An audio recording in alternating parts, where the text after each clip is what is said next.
What if you had the chance to restore a film that had been lost for literally decades?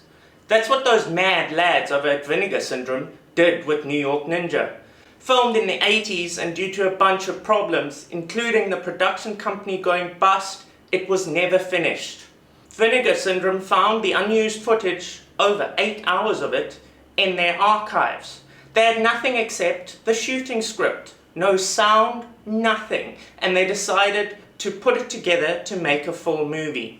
That's what we're going to watch today. This city owes me. Well, what's that? Justice.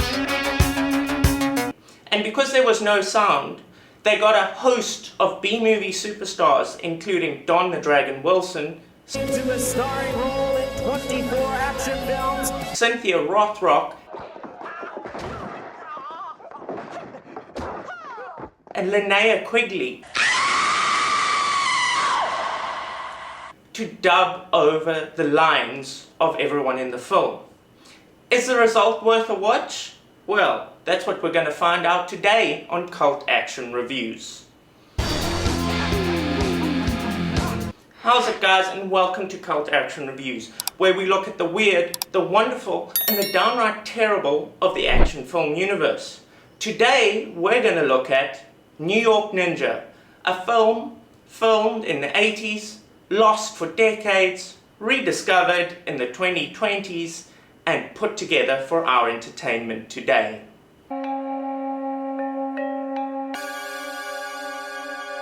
Ninja. The movie starts by introducing our hero, John, the original writer, director, and star of this film. Now, he's here meeting his wife, who happens to be pregnant. I'm pregnant.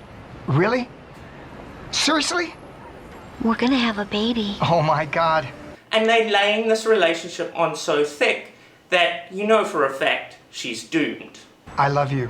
I'm gonna be a daddy. Are you happy? Yes. And sure enough, in the very next scene, she witnesses a kidnapping and is immediately killed. This has to be one of the quickest on-screen spousal deaths I've ever seen in an action film. It took 2 minutes for this poor woman to be killed off for plot reasons. Oh no, he drew a red line on my neck. And the killer decides to style on her as she dies. But because she wants more than 2 minutes of screen time, she takes a long time to die. So the killer takes matters into his own hands. John is so broken up about this that he cries among the balloons. Powerful stuff. Why? Why? Why? Because the plot needed it to happen, John. Please, John, you have to try and pull yourself together. You have to be strong. Do it for yourself. Yes, John, just get over it. Get over the death of your wife and your unborn child. Pull yourself together, man! This is Randy, John's colleague, and as you can see, she's fast moving. Just leave me alone. Always a good idea to leave your depressed, crying friends on a rooftop. And that's why you shouldn't do that, kids. Luckily, Nita, John's dead wife, foresaw her demise and decided to gift John these swords. Now, the plot. This gloved-up, fly-hating guy is our main baddie, and he's kidnapping girls all over New York City. Oh my God, I didn't know Elijah Wood was in this movie. When did he get a rat tail? But anyway, as John is commemorating his dead wife, he sees Discount Freddie Mercury hassling a kid. You'll never catch me. Oh! Lionel Richie's in this too? This movie has an all-star cast. I know you street kids make money, and I want my cut. Yeah, street kids, well known for their wealth. Now, I really expected a fight here, but after some careful consideration, John just leaves the kid to his fate. Our hero, everyone. While going through Nita's things, he finds the cufflink that she grabbed off the guy who killed her. And this sends John into such a rage that he bites the cufflink. And then, while still further grieving his wife's demise, the dumbest group of 80s gangster stereotypes ever comes to harass him. What does this guy have in his mouth? And did the production crew really think these guys looked threatening? Hey, Chinatown, what you offering? When John's light shoulder push proves useless, he gets serious. He runs away. But the gang members give chase, giving John no choice. And they all wait their turn as John fights them one by one. Now, John Liu is a Taiwanese actor who was in a lot of martial arts films. He's a talented martial artist. Unfortunately, the stuntmen he uses in this film are not. That is not how you use nunchucks. After John has another existential crisis, we finally get to the meat and potatoes. Why? Why? That's right. It's time for... Ninja. He's beautiful, isn't he? And he's here to save the day from extras rejected from the Death Wish sequels for looking too silly. Dude, what happened? I don't know, man. The throwing star on his back might be a clue. Now you all have one. Do you get it now? We then jump straight from that to John in full ninja gear, on roller skates, doing martial arts. And the film is worth it for this alone. Hello, boys. We then get a montage of John doing martial arts on roller skates while struggling to stay upright. It is hilariously entertaining stuff, especially as John, or the stunt double doing the roller skating, really struggles to do fights on wheels. Objectively, this looks terrible. This is terrible. But you know what? It's cool as hell and funny as anything. It is peak entertainment. And all the while this is happening, tourists are running behind him with the world's biggest 80s camera filming him. Do you see that? Oh my god. The only problem is that none of these gang members are threatening at all. They all look like they've come from a children's pantomime on crime in the city. It's so good, guys. Although the next scene totally throws me for a loop because I had no idea what was happening here. I mean, look at this. I'm lost, man. Totally lost. I don't know who this guy is. I don't know what's happening. And the film will explain it later, but basically this is our main bad guy from earlier, the Fly Killer.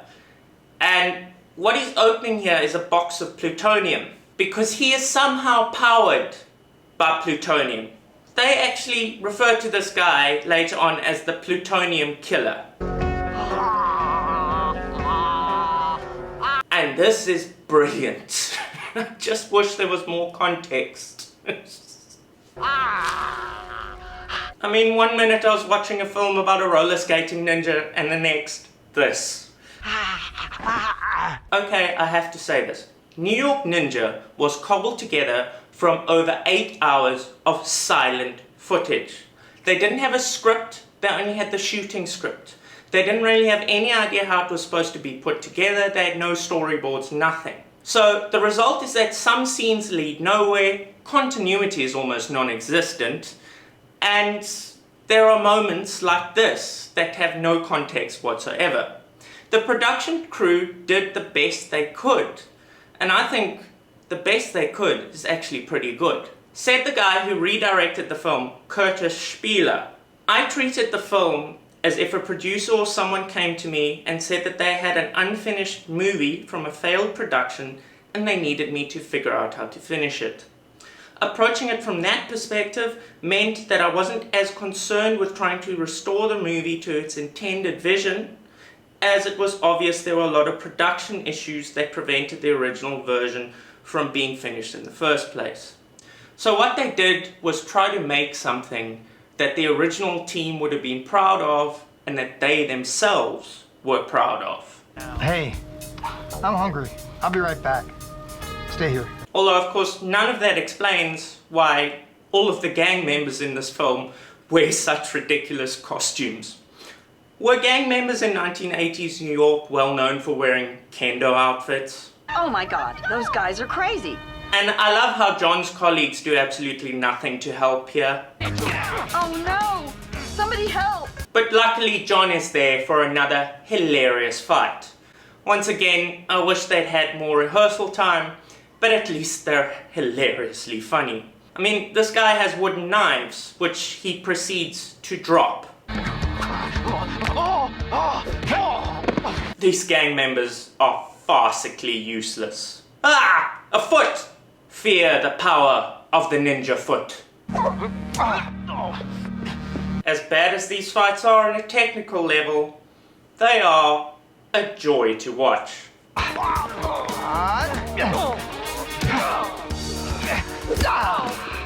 Where'd he come from? Where did he go?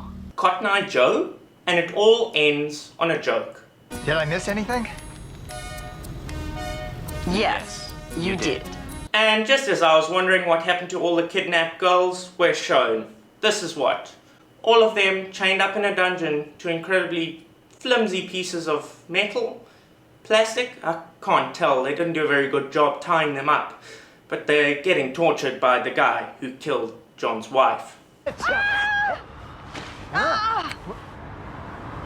New York Ninja? I love that John has a shuriken calling card. Great stuff. Hey, who threw that? The kid John left behind earlier shows up again, being hassled by the same gangsters. And this time, John actually tries to help him. But when Lionel Richie pulls out a gun, John does this. Yeah, kids, don't try to flip away from bullets. And then the kid bravely takes a bullet for the guy that just failed spectacularly to save him. He got him. Shit. It's okay though, the kid and John turn out to be alright, and they actually end up bonding together and becoming friends. Hey, are you really the ninja? How sweet. Okay, I have to admit, it's scenes like this and others that make me think that writer, director, star John Liu's original vision for this film was comedic in nature.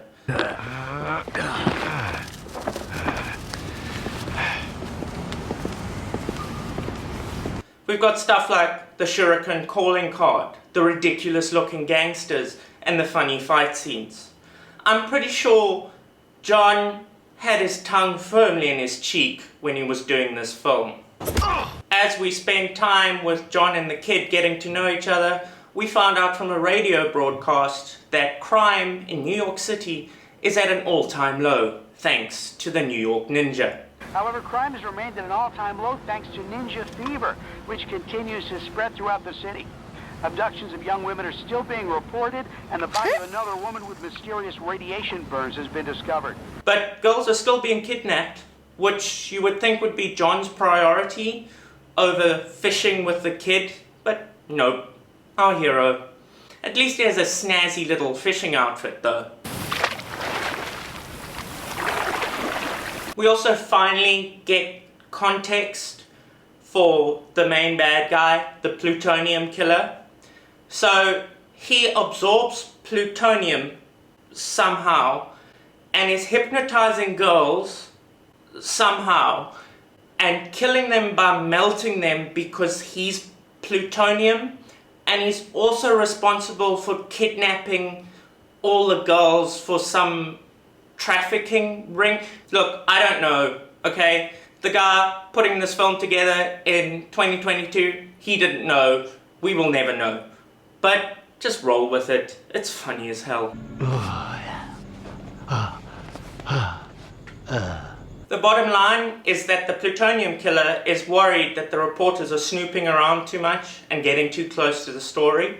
So he sends his henchman, the one who killed John's wife, off to kidnap John Jack, the cameraman, and Randy, the woman from earlier who was so keen on John. Luckily, this happens in a park, and a lot of tiny ninjas come to save the day. It doesn't really matter. Jack gets kidnapped anyway, so does this lady cop, and we find out more about the bad guy. He's ex-CIA who became an international criminal after falling victim to a government experiment involving radiation. His only weakness is light. And the cop has a brilliant idea. Set the New York Ninja on the plutonium killer. I need your help. Because why should cops do any work, eh? I want justice. What? But I need you to help me. Come on. John tries to capture the baddies in a net, but since bullets are his biggest weakness, he's almost captured himself. But it's okay, he escapes by reversing the footage. And as he flees to a nearby field, he encounters Elijah Wood. And they have one of the funniest sword fights I've ever seen put to film. Must admit, this isn't Elijah Wood's best performance, but he does get to try out drunken kung fu. Drunken sword style. Bring it. I mean, if you aren't watching this film with a big stupid grin on your face, are you even living? It's all just great stuff, guys. Then something happens that I don't quite follow. The plutonium killer burns a photo of John's colleague Jack and somehow takes on his appearance. No friggin' clue, don't question it. Meanwhile, John is saving all the girls and the cops that got kidnapped. Thank you. Detective, get the other girls out of here. We get some more brilliantly, entertainingly bad fight scenes. Randy ends up getting taken by fake Jack, who is not at all suspicious. Are you okay? Come with me. But his disguise is immediately stripped from him when light from a tiny mirror goes into his eyes.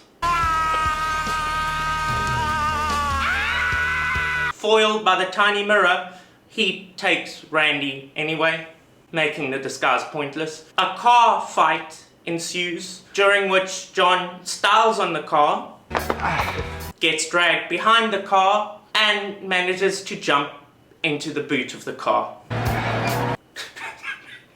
And we head to an airport for our climax. Stay here and take care of the ninja. Guns really are John's biggest weakness, eh? And the final fight is as brilliant as all the others. Randy is saved and the baddie blows up. The reason this is so abrupt is because, well, the original production didn't really have time to finish the climax, which is a crying shame. Anyway, John is almost captured by really ungrateful cops. I don't want to have to shoot you. And the mini ninjas show up again to let him escape and save the day. We're also promised a sequel. Unfortunately, one that I don't think we'll ever get. The New York Ninja's a real hero. You're right. And that's it for New York Ninja. Honestly, I friggin' loved this film. It was a labor of love, both from the crew in the 80s and the crew that put it back together. Apparently, the original film only had $100 for their special effects.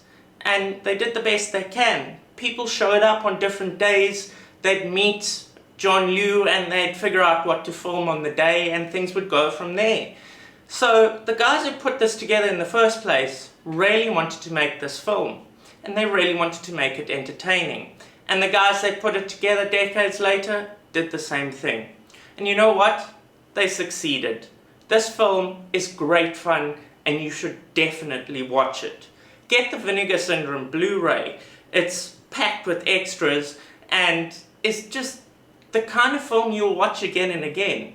Mostly because it'll put a big, silly smile on your face. And in this day and age, we really need silly smiles on our faces. And that's it for this week's edition of Cult Action Reviews. I hope you enjoyed the video. If you did, leave me a like and subscribe to the channel. It would really help me out if you could do that, guys. I really appreciate all the likes, all the comments, all the subscribes. It really helps me out. And I'll see you next time, and until then, keep watching action movies.